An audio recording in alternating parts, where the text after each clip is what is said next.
کھلے دشمن ہیں۔ وَإِذَا كُنْتَ فِيهِمْ فَأَقَمْتَ لَهُمُ الصَّلَاةَ فَلْتَقُمْ طَائِفَةٌ مِّنْهُمْ مَعَكَ وَلْيَأْخُذُوا أَسْلِحَتَهُمْ فَإِذَا سَجَدُوا فَلْيَكُونُوا مِنْ وَرَائِكُمْ وَلْتَأْتِ طَائِفَةٌ أُخْرَى لَمْ يُصَلُّوا فَلْيُصَلُّوا مَعَكَ وَلْيَأْخُذُوا حِذْرَهُمْ وَأَسْلِحَتَهُمْ وَدَّ الَّذِينَ كَفَرُوا لَوْ تَغْفُلُونَ عَنْ أَسْلِحَتِكُمْ وَأَمْتِعَتِكُمْ فَيَمِيلُونَ عَلَيْكُمْ مَيْلَةً وَاحِدَةً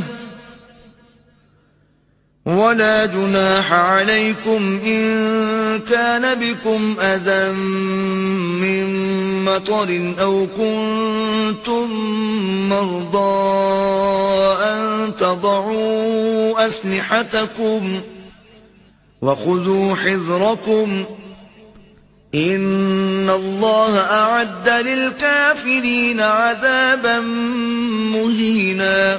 اور اے پیغمبر، جب تم ان مجاہدین کے لشکر میں ہو اور ان کو نماز پڑھانے لگو تو چاہیے کہ ان کی ایک جماعت تمہارے ساتھ مسلح ہو کر کھڑی رہے، جب وہ سجدہ کر چکیں تو پرے ہو جائیں، پھر دوسری جماعت جس نے نماز نہیں پڑھی ان کی جگہ آئے اور ہوشیار اور مسلح ہو کر تمہارے ساتھ نماز ادا کرے۔